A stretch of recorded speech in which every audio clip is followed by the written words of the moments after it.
obtained by Ostwald method, ठीक है, involving air oxidation of ammonia upon further this hydration form oxy acids of nitrogen, evolution of A, the oxy acids produce brown ring test, ठीक है, A और B बताना है। देखो यहाँ पे पहली बात ऑस्टवर्ल्ड प्रोसेस की बात कर रहा है। ऑस्टवर्ल्ड प्रोसेस होता क्या है? ऑस्टवर्ल्ड प्रोसेस होता है प्रोडक्शन ऑफ नाइट्रिक एसिड, ठीक। अब इस नाइट्रिक एसिड में हमारे पास दो ऑक्सी एसिड्स ऑफ नाइट्रोजन मिलते हैं, जो कि एक NO और दूसरा होता है हमारे पास NO2। इतनी बात क्लियर? अच्छा, यहां से तुम लोग को एक बात यहां से समझने वाली है कि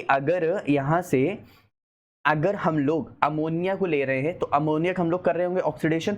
जब भी यहाँ पे ध्यान रखना है एक बात, अगर मान लेते हैं हमने यहाँ पे लिया CH4 प्लस O2, जब भी कार्बन और हाइड्रोजन लेंगे या फिर नाइट्रोजन और हाइड्रोजन लेंगे, हमेशा यहाँ पे CO2 प्लस H2O बनना है, हमेशा यहाँ पे NO प्लस H2O ही अधिकतर बनना होता है, ठीक। अगर कंप्लीट कंबशन की बात कर रहे हैं तो अब यहाँ पे हम in the presence of platinum एक कैटलिस्ट लेते हैं, ठीक। ये जब छोटी क्लास में बच्चों को पढ़ाया जाता है तो कैटलिस्ट रिएक्शन पढ़ाई जाती है, तो उसमें ये वाली रिएक्शन बहुत ज़्यादा यूज होती है, ठीक। इसकी बैलेंसिंग भी याद कर, जैसे उनको याद कराते तो बहुत ईजी होता है, 4 5 4 6, तो 4 5 4 6, तो बैलेंसिंग भी ऐसे हो जाती है।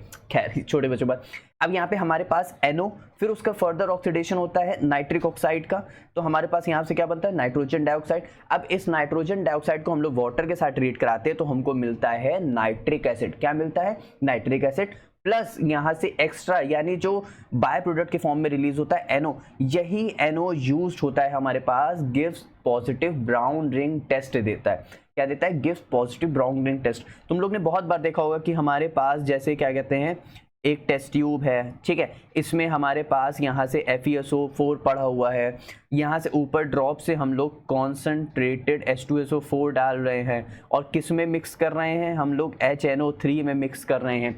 तो यहाँ से हमारे पास क्या कहते हैं, पूरा ब्राउन रिंग टेस्ट की फॉर्मेशन होती है। सबसे पहले यहाँ पे जो हमारे पास बनता है वो Fe2SO4 का होल थ्राइस बन जाता है, क्योंकि ऑक्सीडाइज हो जाता है, क्योंकि ये क्या है? स्ट्रॉन्ग ऑक्सीडाइजिंग एजेंट है, ठीक है। तो क्या कर देगा? ऑक्सीडाइज कर देगा। तो Fe देखो चला गया Fe3 प्लस में, यानी ऑक्सीडाइज हो गया, और प्लस वाटर प्लस NO निकल गया। अब यही FeSO4 जो रहेगा वापस से इसी NO के साथ रिएक्ट करेगा और वाटर के साथ, तो यहाँ से हम लोग को देगा ब्राउन रिंग टेस्ट। तो यहाँ से ब्राउन रिंग टेस्ट हमारे पास कैसे देगा?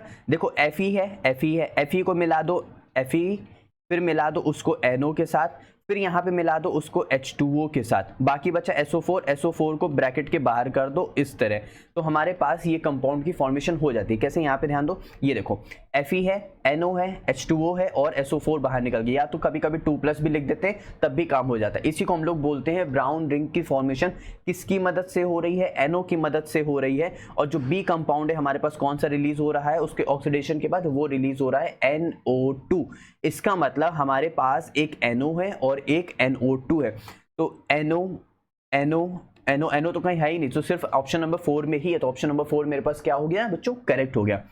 अच्छे समझ आया? पक्का कोई भी डाउट नहीं आता? तो हम लोग ने देखा किसकी मदद से हो रही? NO की मदद से हो रही है। कैसे फॉर्म हो रही वो भी देखा, और क्या उसका फॉर्मूला होता है ब्राउन रिंग का? बहुत ईजी है, Fe NO H2O, और यहाँ पे दो बड़े बड़े ब्रैकेट लगा दो और बाहर में SO4 कर दो, तो यहाँ पे 2+ हो जाता है, ये 2- होता है, और यहाँ पे 5 होता है। क्यों? क्योंकि हमारे पास जो लाइगेंड्स होते हैं वो हमारे पास कैसे होते हैं? जो हमारे पास लाइगेंड्स होते हैं वो हमारे पास कैसे होते हैं? या तो ऑक्टाहेड्रल होते हैं या तो टेट्राहेड्रल होते हैं। ऑक्टाहेड्रल होगा तो 6 होगा, टेट्राहेड्रल होगा तो 4 होगा। तो कि लेकिन यहाँ पे तो कितने हो जाएंगे हमारे पास? 6, यानी H2O कितने हैं इसीलिए हमारे पास 5 है, ठीक। कोऑर्डिनेशन कंपाउंड का था।